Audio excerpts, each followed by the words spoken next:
The sound of papers shuffling filled my living room as my daughter-in-law spread documents across the coffee table just 48 hours after her wedding to my son. She gestured to the notary she'd brought along with practiced efficiency. "We just sold this house. You're moving to a retirement home." Her smile was sharp as a blade, confident she'd cornered the old man who'd raised the boy she married. But I leaned back in my chair, folded my arms, and watched her little performance with calm composure. Then I spoke just 5 words, and the confident smile on her face began to falter. "Before we continue, please subscribe and let us know what time it is where you are right now." It was 2:15 on a Tuesday afternoon in October when Victoria Sterling Simmons rang my doorbell. The autumn rain drummed against the windows, and I was reading the newspaper when the chimes echoed through the house. "I brought James Morrison," Victoria announced as I opened the door, gesturing to the thin man behind her with practiced efficiency. "He's going to help us take care of your legal paperwork today." I hadn't expected them, but Victoria had a key now. She'd insisted Michael give her one for emergencies right after their wedding. She walked into my living room like she owned it, which, according to the documents she was about to spread across my coffee table, she believed she soon would.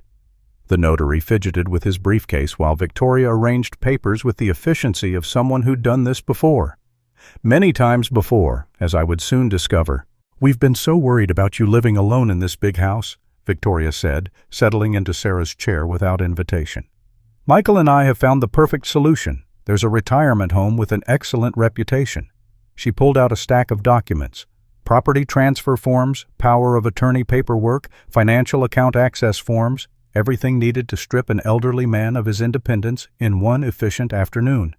"The timing is perfect," she continued. "We can have you moved into the retirement home by the end of the month. Michael is so relieved that you'll finally have proper care." James Morrison cleared his throat and opened his briefcase, revealing an official-looking stamp. "These are all standard documents, Mr. Simmons.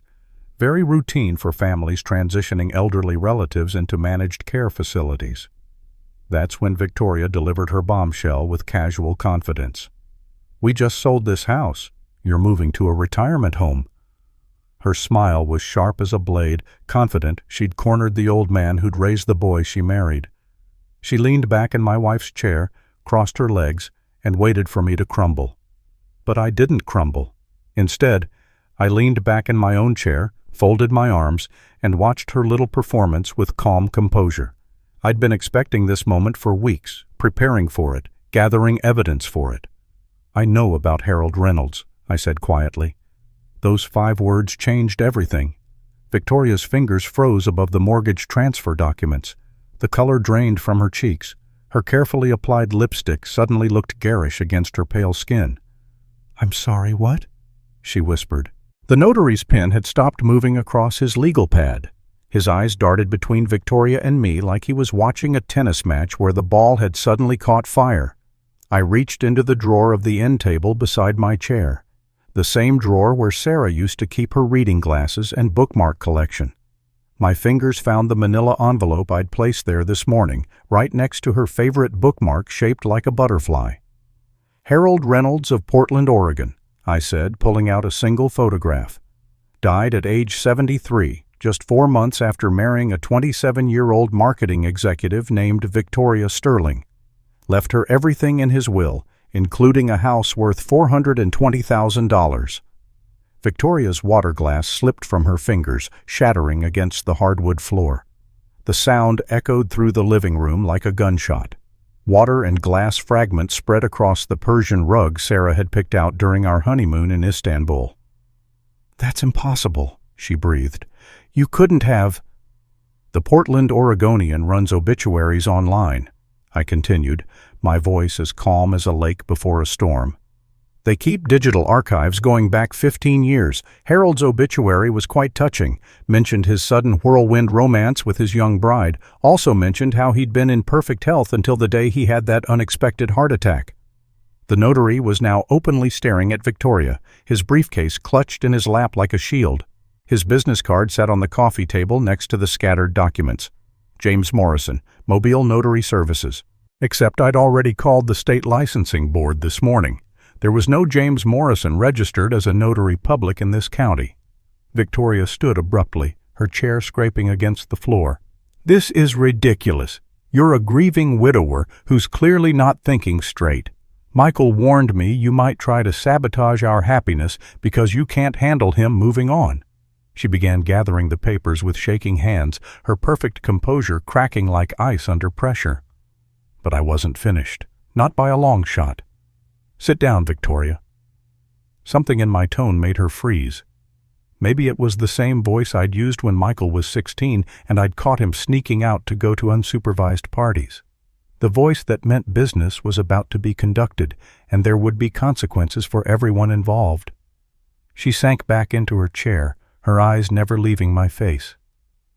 "We're going to have a conversation about Harold," I said quietly, "and about the 2 other elderly widowers you were engaged to before him, and about why you married my son and are already here with a fake notary trying to steal my house." The grandfather clock chimed twice. 2 o'clock on a Tuesday afternoon that was about to change all our lives forever. 5 months earlier, Victoria Sterling had walked into our lives like a spring breeze after a harsh winter.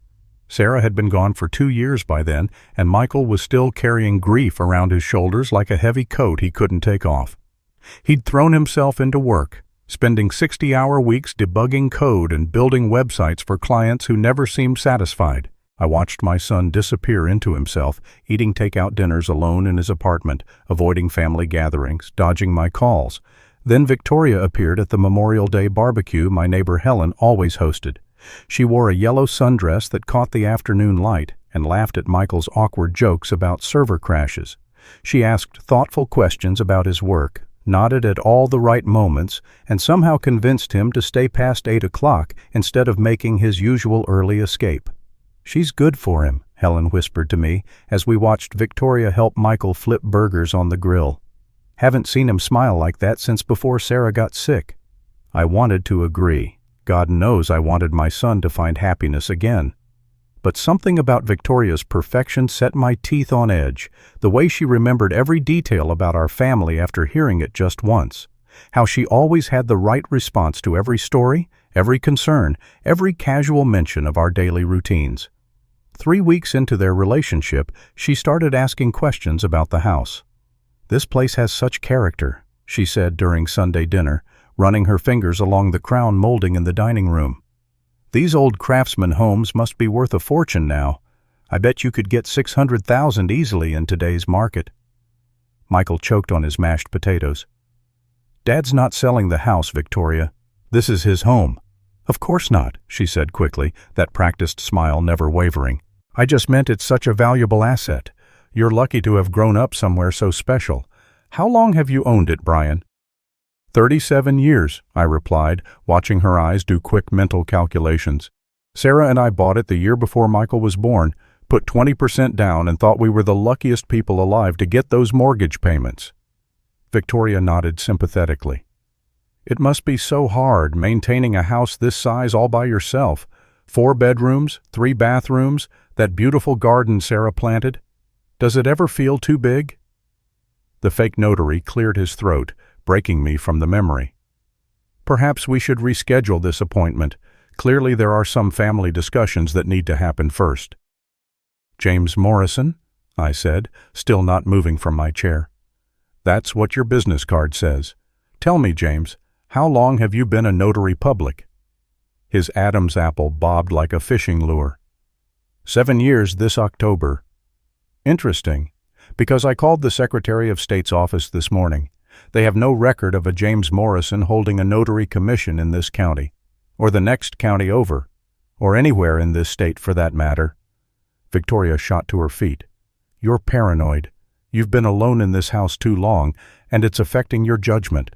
Michael said you've been acting strange lately, forgetting appointments, repeating stories, losing track of conversations." My blood went cold, not because of her accusation, but because I recognized the pattern. The same gentle undermining she'd used on Harold Reynolds, according to the private investigator's report sitting in my bedroom safe. The same concerns whispers about memory problems, the same suggestions about professional care, The same loving manipulation that had convinced Harold's own children to support the marriage. "When did Michael say that?" I asked quietly. "Last week. He's worried about you, Brian. We both are. That's why we're here today, trying to help you transition to a place where you'll have proper care. There's a retirement home with an excellent reputation for memory care programs." James was now edging toward the front door, his fake notary kit clutched against his chest. But Victoria's attention was fully on me, her green eyes bright with the thrill of a predator closing in on wounded prey. "Michael never said anything like that," I stated, "because Michael calls me every Tuesday and Thursday evening at 7:30, and we talk for exactly 47 minutes about his work, his friends, and whatever baseball game is on that week. He called me just last Thursday, just 2 days before your wedding, and he's never once mentioned concerns about my memory." Victoria's jaw tightened almost imperceptibly. People don't always share their worries directly. Sometimes they confide in their wives about sensitive family matters. I stood up slowly, my knees protesting after sitting in the same position for 20 minutes. At 68, I might not be as spry as I once was, but my mind was sharp as the day I retired from the engineering firm.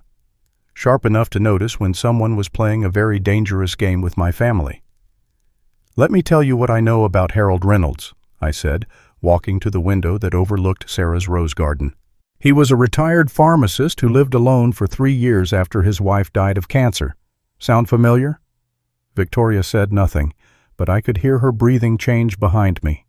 Harold met a charming young woman at a grief support group in Portland. She was supposedly mourning her first husband, a man named David Mitchell who died in a car accident. Except David Mitchell never existed, did he, Victoria? The silence stretched between us like a taut wire ready to snap. Harold's neighbors later told police that his new girlfriend was very interested in his daily routines. She wanted to know about his medications, his doctor visits, his will and estate planning. She convinced him to update his beneficiaries just 2 weeks before they married, very thoughtful of a new bride to help her husband get his affairs in order. I turned around to face her. Victoria was standing perfectly still, her hands clenched at her sides, her face a mask of cold calculation. The Grieving Widow Act had been completely dropped. "The Portland police found Harold's browser history very interesting," I continued. Someone had been researching his property values, his investment accounts, his children's contact information. Someone had been very busy learning everything they could about Harold's life and assets. James made a break for it, shuffling toward the front door with his briefcase. "I think there's been a misunderstanding here. I should probably leave you folks to work this out among yourselves." "The door's locked, James," I said calmly. "Child safety locks that Michael installed after Sarah's diagnosis, when she started wandering at night. You'll need the key to get out." Victoria's mask slipped entirely. "What do you want?" "I want the truth about what happened to Harold Reynolds. I want to know how a healthy 73-year-old man dies of a heart attack 4 months after marrying a woman 30 years younger. I want to know about the life insurance policy you convinced him to increase just days before his death. And I want to know what your real plan is for my son and my house." The grandfather clock chimed 3 times. Victoria's phone buzzed against the coffee table, its screen lighting up with a text message. I could see the preview. "Target acquired. Proceed as planned." Victoria lunged for the phone, but I was closer. I snatched Victoria's phone before she could reach it. The screen showed 3 unread messages, all from the same number. The first one I'd already seen. "Target acquired. Proceed as planned." The second read, "Backup documentation ready. Legal clear." The third, time-stamped just minutes ago, "Neighbor alert. Silver sedan watching house." Victoria's face had gone ashen. "Give me back my phone." "In a moment," I said, scrolling through her recent calls. The same unknown number appeared 17 times over the past week, always brief conversations, never longer than 3 minutes. "Who's your accomplice, Victoria?" James was now rattling the front door handle desperately, his notary facade completely abandoned. "Let me out of here. This is kidnapping." "Relax, James, or whatever your real name is. You came here to commit fraud. The least you can do is stick around for the consequences." My landline rang from the kitchen.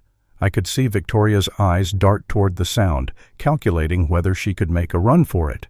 But I'd positioned myself between her and both exits, and at my age I still had the advantage of knowing every squeaky floorboard and loose doorknob in this house. "Brian?" Michael's voice carried from the answering machine. "Dad, are you there? Victoria said she was coming over to help you with some paperwork, but she's not answering her phone. I'm getting worried. Call me back as soon as you get this." Victoria's jaw clenched. She hadn't expected Michael to check in so soon. "Your new husband sounds concerned," I observed. "How long before he comes looking for you?"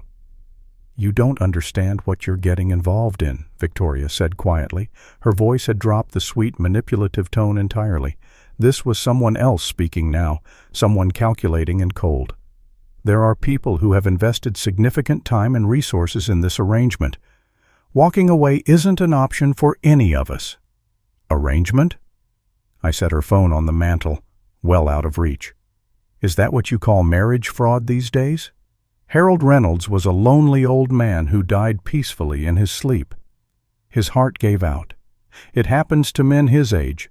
The fact that he happened to be married to someone who could benefit from his passing is unfortunate timing, not murder. James stopped rattling the door handle. Even he seemed shocked by Victoria's casual admission. "And the two men before Harold?" I asked.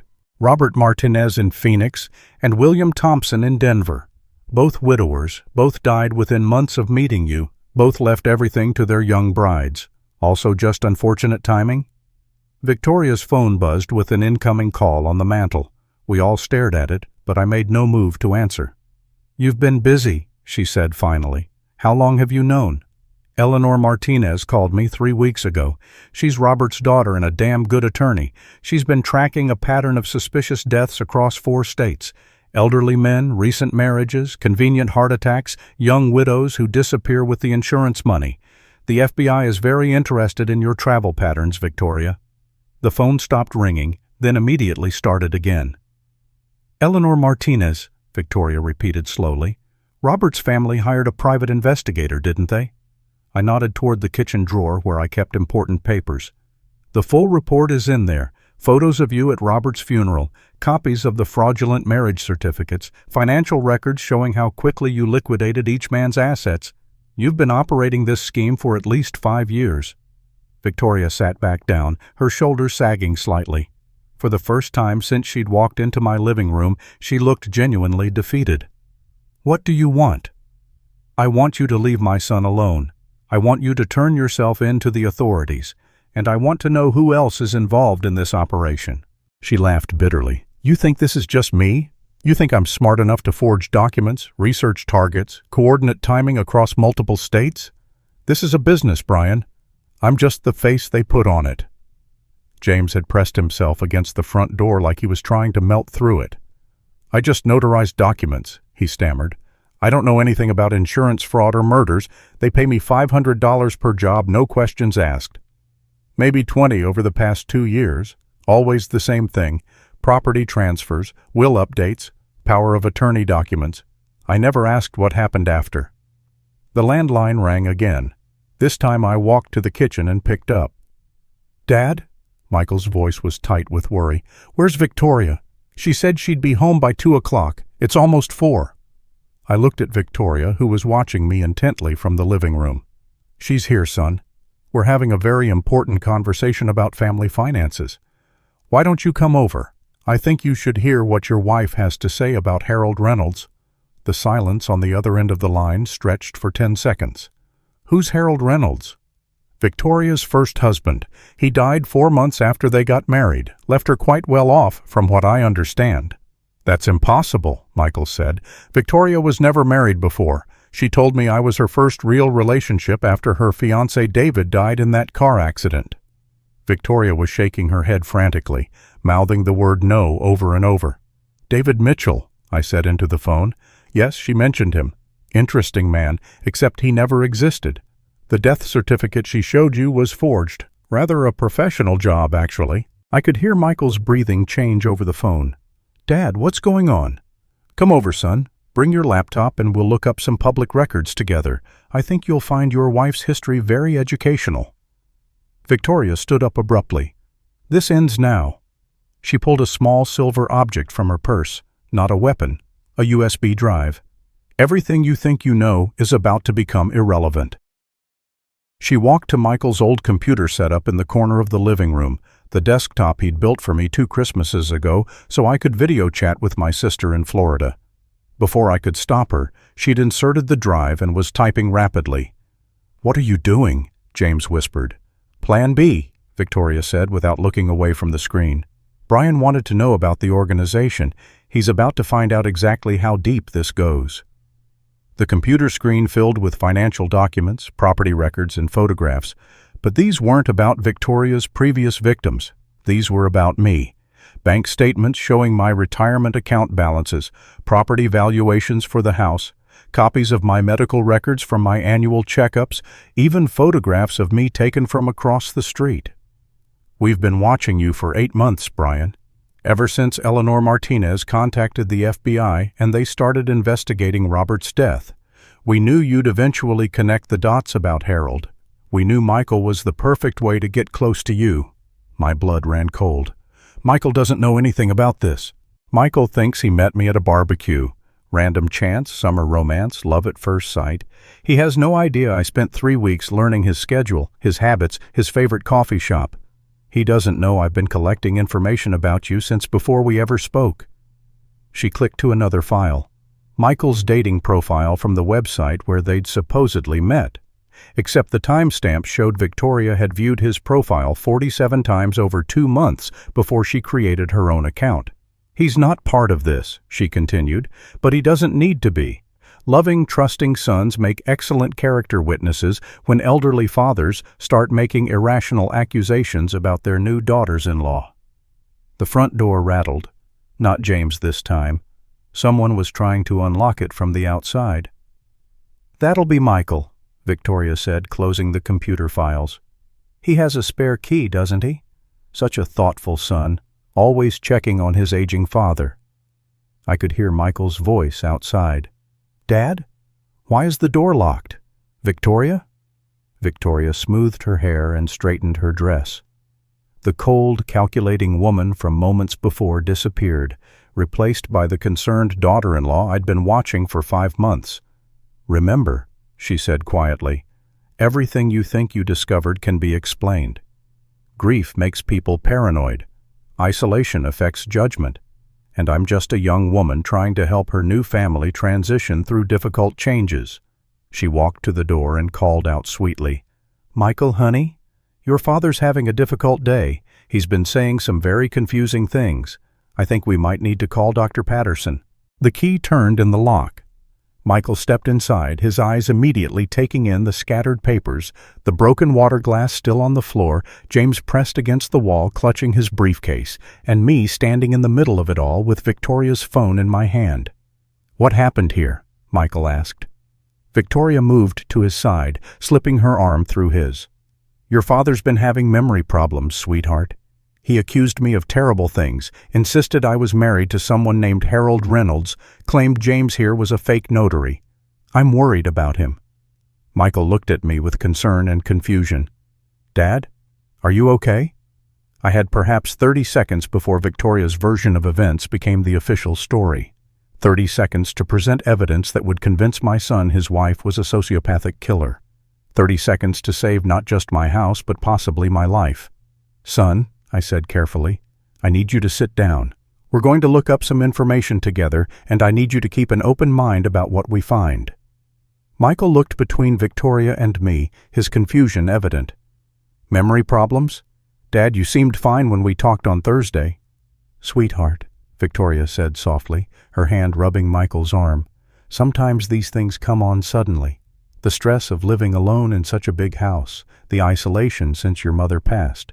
Dr. Patterson mentioned that social withdrawal can accelerate cognitive decline in men your father's age." I felt the trap closing around me. Victoria had clearly done her homework on elder manipulation tactics. But I had something she didn't expect.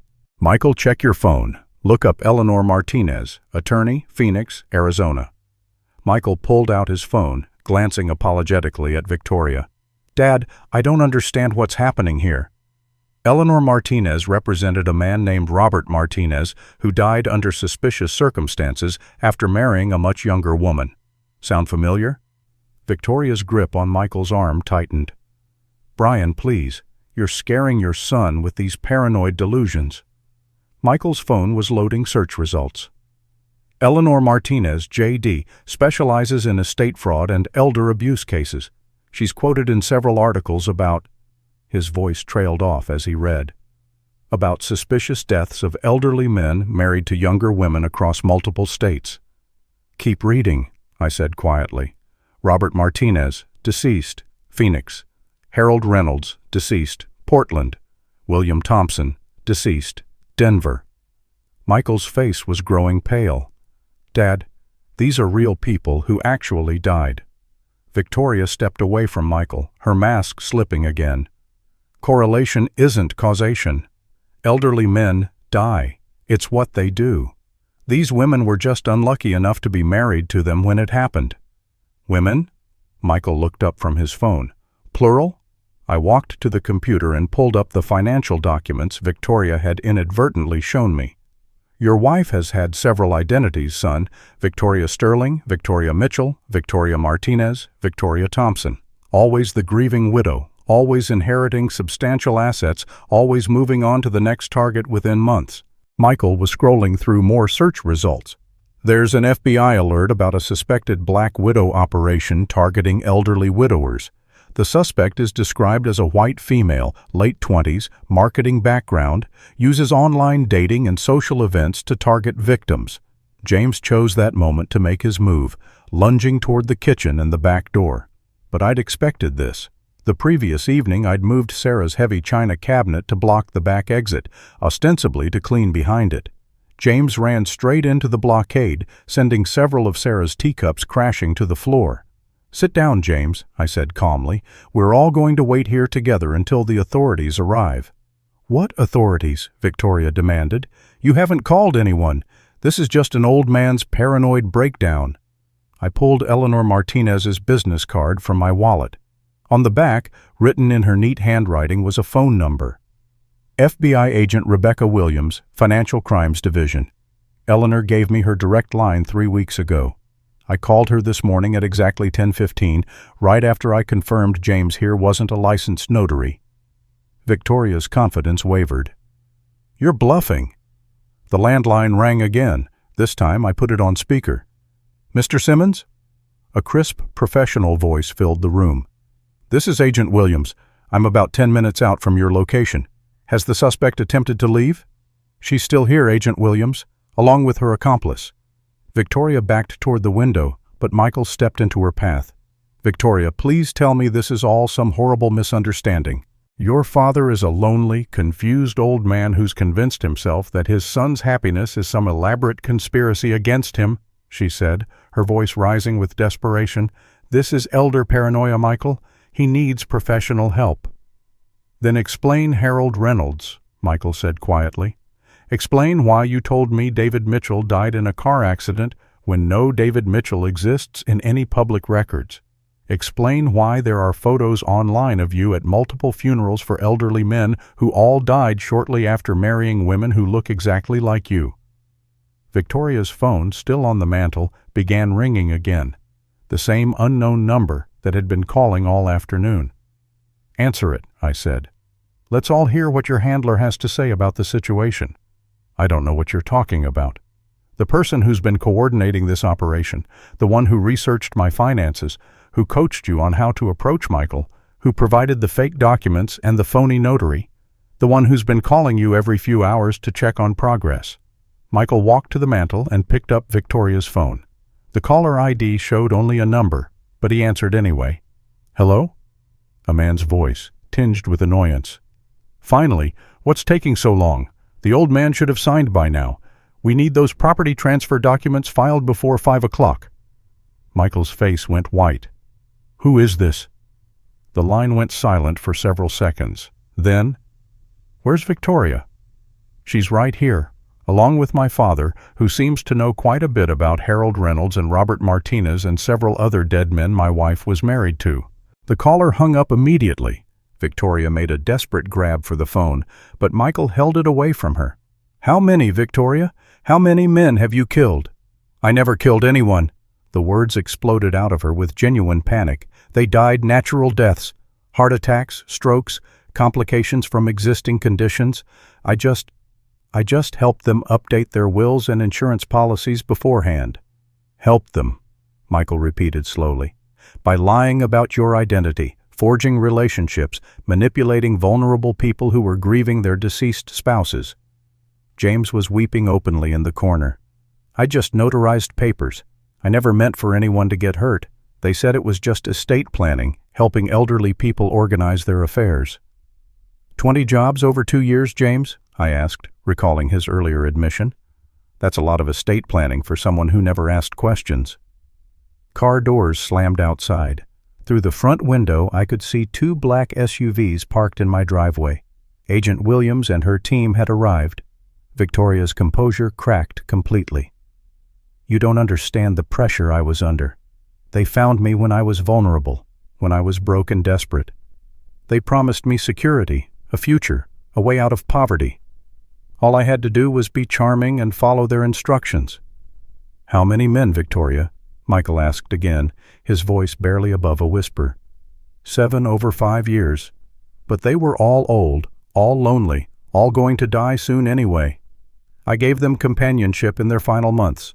I made them happy." "You murdered them." "I didn't murder anyone." She was sobbing now, her careful makeup running in dark streaks down her cheeks.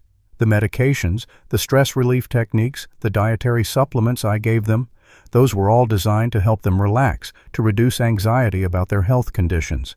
If their hearts couldn't handle the improvements to their lifestyle, that's not my fault. Michael stared at her in horror. "Medications? What medications?" "Natural supplements, herbal remedies. Nothing that would show up in a standard autopsy, just enhancements to help elderly men with pre-existing heart conditions find peace." The front door opened.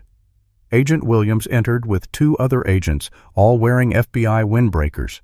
She was a small woman with steel-gray hair and eyes that missed nothing. "Mr. Simmons? I'm Agent Williams. Thank you for your patience today."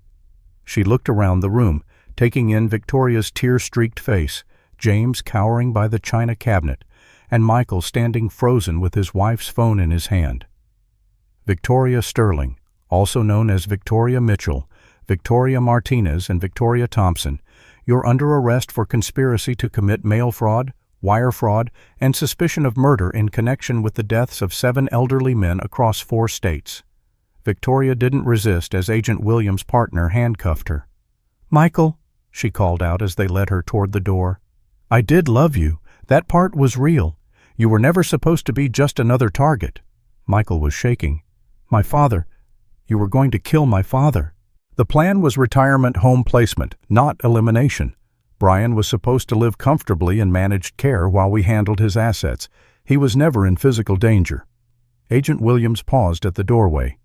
"Mr. Simmons, we'll need you and your son to come to the field office tomorrow to give formal statements. James Morrison will be processed as a cooperating witness if he continues to provide information about the organization's operations." As the FBI agents loaded Victoria and James into separate vehicles, Michael sank into Sarah's old chair and put his head in his hands. "I'm sorry, Dad. I'm so sorry I didn't see it. I was so desperate to feel normal again, to have someone who cared about me, that I ignored every red flag."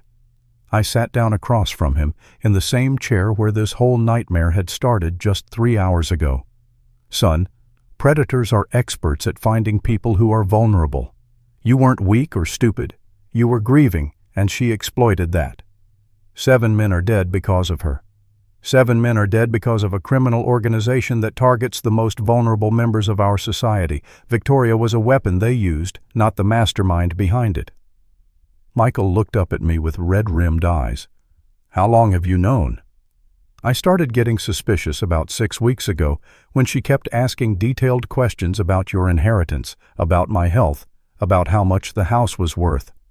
But I didn't have proof until Eleanor Martinez contacted me with the investigation results." "Why didn't you tell me?" I sighed, feeling every one of my 68 years. Because I hoped I was wrong. Because I wanted my son to be happy. Because the last thing a father wants to do is destroy his child's chance at love, even when that love is built on lies. Michael was quiet for a long moment. What happens now? Now we help the FBI build their case. We testify about what we witnessed. We make sure Victoria and her accomplices face justice for what they've done. And after that? I looked around the living room where Sarah and I had raised our son, where we'd celebrated birthdays and Christmases and quiet Sunday mornings, where Victoria had tried to steal everything that mattered to me. After that, we rebuild. We remember that most people are good, that love is still worth pursuing, and that family is the only thing that really matters in the end. Michael nodded slowly. Can I stay here tonight? I don't think I can go back to the apartment yet. Your room is exactly the way you left it. 3 weeks later, I sat in a federal courthouse in downtown Seattle watching Victoria Sterling take the witness stand in an orange jumpsuit that made her look smaller and younger than the confident woman who'd tried to steal my life. The courtroom was packed with family members of her victims, FBI agents, and reporters who'd been following what the media called the Black Widow Network. Agent Williams had been thorough in her investigation. The organization Victoria worked for had been operating for over a decade, targeting lonely widowers across 12 states. They used sophisticated background research, psychological profiling, and a network of corrupt professionals like James Morrison to execute their schemes. Victoria wasn't the only actress they employed, just the most successful. How many elderly men did you enter into romantic relationships with for the purpose of financial fraud? The federal prosecutor asked. Victoria's voice was barely audible. 12 over 6 years. 7 died while we were married. And how many of these deaths were due to the substances you administered without their knowledge? Victoria's defense attorney objected, but the damage was done. The jury had already heard testimony from the FBI's forensic accountant about the pattern of insurance claims, property transfers, and asset liquidations that followed each death. They'd seen the evidence of forged documents, fake identities, and coordinated timing that made coincidence impossible.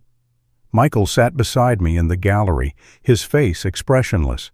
He'd been attending every day of the trial, forcing himself to hear the details of how thoroughly his wife had deceived him. During breaks, he'd walk outside and call his therapist, a recommendation from Eleanor Martinez, who specialized in helping family members of fraud victims. She kept detailed notes, Agent Williams had explained during our pre-trial meeting, records of each target's daily routines, health conditions, family relationships, financial assets. Your file was 137 pages long, Mr. Simmons. They'd been planning this for almost a year. The prosecutor displayed a photograph on the courtroom screen. My house, taken from across the street with a telephoto lens.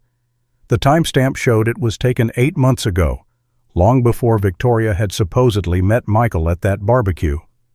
The defendant's organization invested significant resources in targeting Mr. Simmons, the prosecutor continued. They researched his family dynamics, his son's dating history, his late wife's medical expenses, even his grocery shopping patterns. This was not a crime of opportunity. This was a premeditated exploitation of a grieving family. During the lunch recess, Eleanor Martinez joined Michael and me at a diner across the street from the courthouse. She was a sharp-eyed woman in her 50s who reminded me of Sarah in her determination to see justice done. "How are you holding up?" she asked Michael. "Some days are better than others," he admitted. "The hardest part is realizing how much of our relationship was calculated. The movies she chose, the restaurants she suggested, even the way she laughed at my jokes. It was all designed to make me feel like I'd found someone who really understood me." Eleanor nodded sympathetically. "That's how these operations work.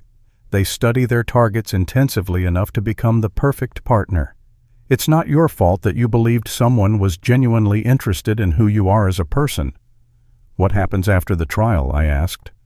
"Victoria will likely get 15 to 20 years for her role in the conspiracy. The organization's leadership is still being investigated.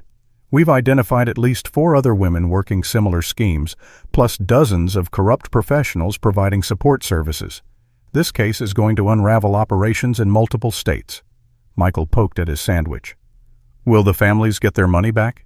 Some of it.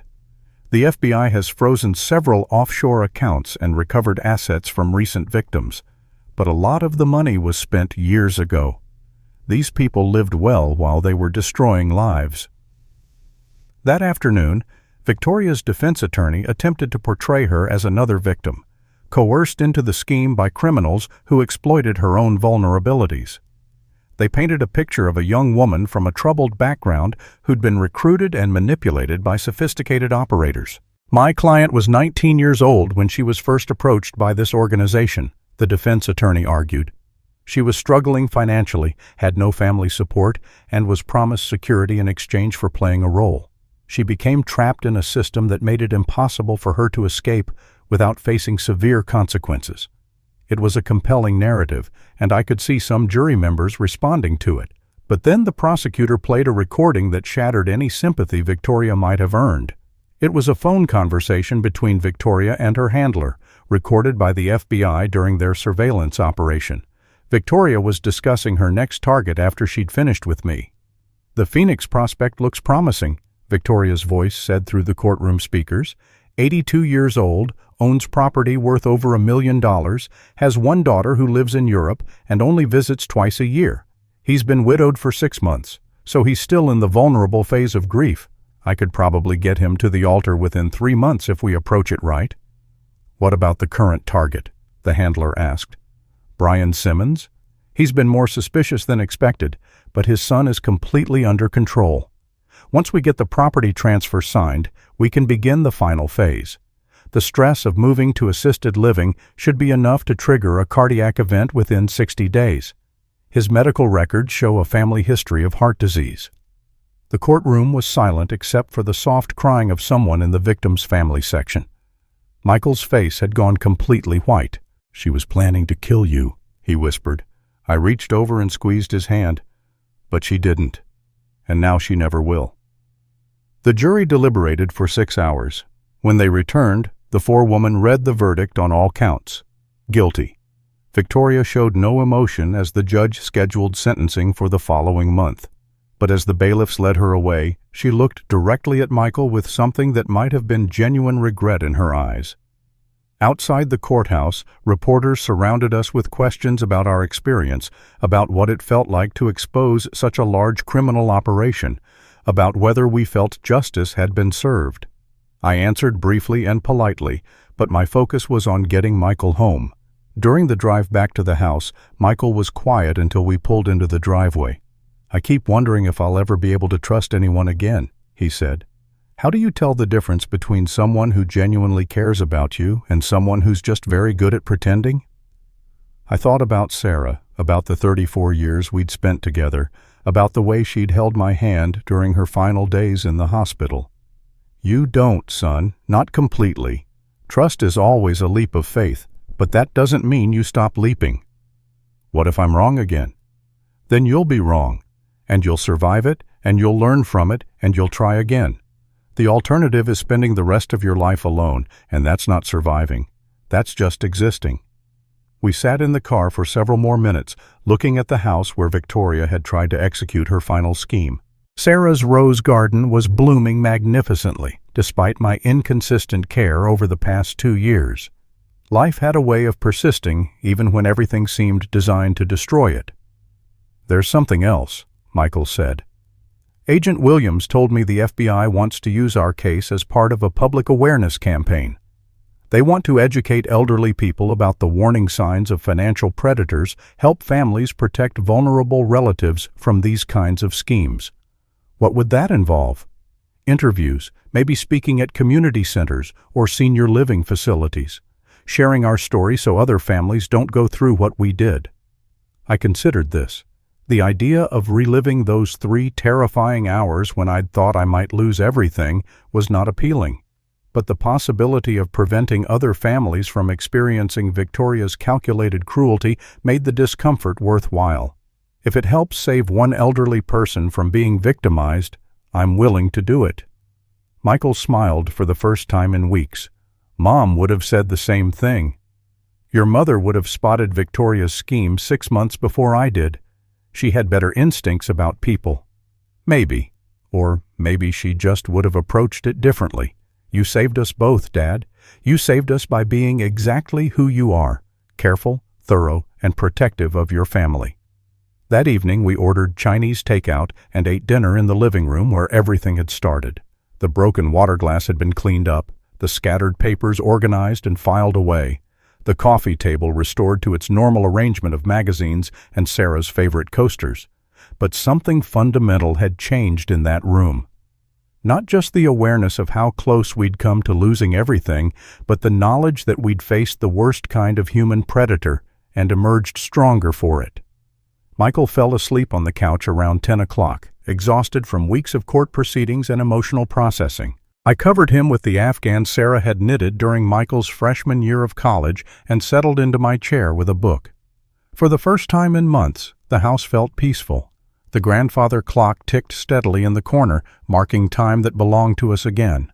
Outside, the neighborhood was settling into its quiet evening rhythm, families safe in their homes, unaware of the dangers that had been lurking just beneath the surface of their ordinary lives. Victoria Sterling was in federal prison, awaiting sentencing. Her organization was being dismantled by teams of FBI agents across multiple states. Justice was being served, not just for me and Michael, but for 7 dead men and their families who'd never gotten the chance to fight back. I thought about Harold Reynolds, dying alone in Portland while his young wife calculated the value of his estate. About Robert Martinez, whose daughter Eleanor had refused to let his death be forgotten. About 5 other men whose names I now knew, whose stories had become part of our story. They hadn't gotten justice while they were alive, but they were getting it now. 6 months after Victoria's sentencing, I stood in the community center of Millbrook Senior Living, looking out at 43 faces that reminded me of myself a year ago. Widowed men and women, mostly in their 60s and 70s, who'd come to hear Michael and me speak about financial predator awareness. The most important thing to understand, I said, wrapping up our presentation, is that these criminals are experts at finding people who are vulnerable because they're lonely, not because they're weak or stupid. They study grief patterns. They research your background for months before making contact, and they're very, very good at becoming exactly the person you need them to be. An elderly woman in the front row raised her hand. How do we protect ourselves without becoming suspicious of everyone who shows interest in us? Michael stepped forward to answer. It's about balance. You don't have to assume the worst about every new person you meet, but you should verify important information independently. If someone mentions their previous marriage ended tragically, look up obituaries. If they claim professional credentials, check with licensing boards. If they're pushing for quick legal or financial changes, slow down and involve trusted family members or attorneys. After the presentation, several attendees approached us with their own stories. A retired teacher told us about a man who'd pursued her aggressively after her husband's death, asking detailed questions about her pension and life insurance. A former factory supervisor described a woman who'd seemed too interested in his medical appointments and prescription medications. You probably saved our lives by sharing your story, the teacher said, shaking my hand. I was starting to think maybe I was being too paranoid about that man's behavior. Driving home through the autumn afternoon, Michael and I talked about how much these speaking engagements had helped both of us process what we'd survived. It feels good to turn something that could have destroyed our family into something that protects other families, Michael said. Your mother would have been proud of how you've handled all this. She would have been proud of both of us, but mostly she would have been relieved that we're still here, still together, still taking care of each other. The house looked different when we pulled into the driveway, not because anything had physically changed, but because it no longer felt like a target or a prize to be won. It was simply home again. Inside, I found a letter waiting on the kitchen counter. It was from Harold Reynolds' daughter in Oregon, thanking us for our testimony that had helped convict her father's killer. She'd enclosed a photograph of Harold in his garden, smiling while holding a tomato he'd grown himself. He loved that garden, she'd written. Victoria convinced him to stop tending it because the physical work was too strenuous for a man his age. He died 3 weeks later. I think losing his purpose broke his heart before whatever she gave him stopped it. Michael read the letter over my shoulder. How many gardens did she destroy? How many men did she convince to give up the things that gave their lives meaning? I thought about my own daily routines during those 5 months Victoria had been studying me. How I'd maintained Sarah's rose garden, continued my weekly chess games with my neighbor Tom, and kept attending the Saturday morning coffee group at the library.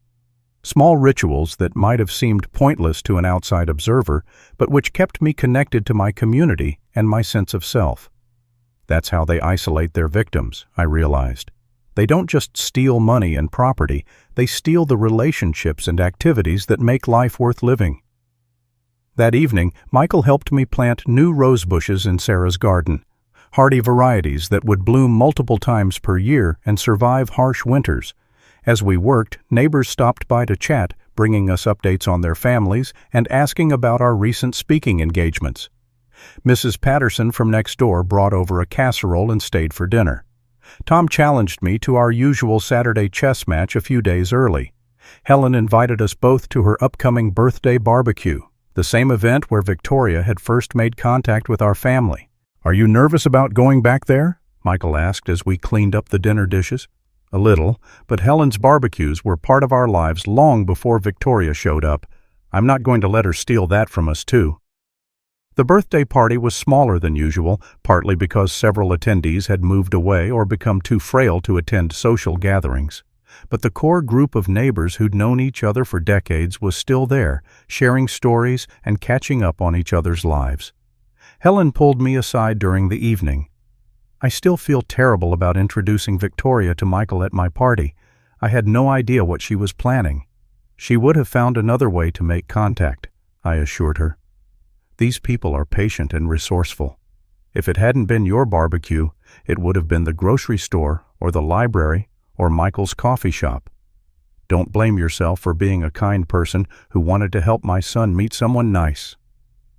As the party wound down, Michael found himself in conversation with a woman named Lisa, a recently divorced librarian who'd moved to the neighborhood a few months earlier. I watched him talking with her, noting how different his body language was compared to his early interactions with Victoria. He was more guarded now, more cautious about sharing personal information too quickly. But he was also more genuine, less desperate to make a perfect impression. The experience with Victoria had taught him the difference between performing for someone and simply being himself with them. "She seems nice," I commented as we walked home. "She is nice, and she's real. She talks about her ex-husband without making him sound like a tragic hero. She mentioned her financial struggles with the divorce settlement, and she didn't ask a single question about your health or the house's value." "Are you going to see her again?" "Maybe. We're both taking a pottery class at the community center starting next week. No pressure, no expectations. Just two people learning to make bowls and maybe becoming friends." 3 weeks later, Michael moved back into his apartment. He'd been staying in his childhood bedroom since Victoria's arrest, and while both of us had appreciated the company during the most difficult months, we both recognized that healing required some independence. "You'll be okay here by yourself?" he asked as he packed his belongings. "I've got chess with Tom on Saturdays, coffee with the library group on Saturday mornings, and apparently I'm now a semi-professional public speaker on elder fraud prevention. I think I'll manage to stay busy. And you'll call if you need anything. Every Tuesday and Thursday evening at 7:30, just like always." After Michael left, I walked through the house that Victoria had tried to steal from me. Each room held memories of Sarah, of raising Michael, of 37 years of ordinary happiness that had been worth protecting. In the living room, I sat in the same chair where I'd confronted Victoria 8 months earlier. The grandfather clock still ticked steadily in the corner. Sarah's coasters still sat on the coffee table. The Persian rug where Victoria's water glass had shattered showed no permanent stain. I thought about Harold Reynolds and his garden, about Robert Martinez and the family who'd refused to let his death go unanswered, about 5 other men whose names I now knew and whose stories had become part of mine. They hadn't gotten the chance to fight back, but their deaths had given me the information I needed to protect my family and expose the people responsible for their murders. Victoria Sterling was serving 18 years in federal prison. Her organization had been dismantled across multiple states. James received a suspended sentence in exchange for providing evidence that led to dozens of additional arrests. Justice had been served, not just for our family, but for all the families who'd been targeted by people who saw loneliness as an opportunity for profit. The phone rang at exactly 7:30 on Tuesday evening. "Hi, Dad, how was your day?" "Good, son. I had lunch with Eleanor Martinez. She's in town for another case, and she wanted to update me on the federal investigation. They've identified 12 more victims in states they hadn't previously investigated."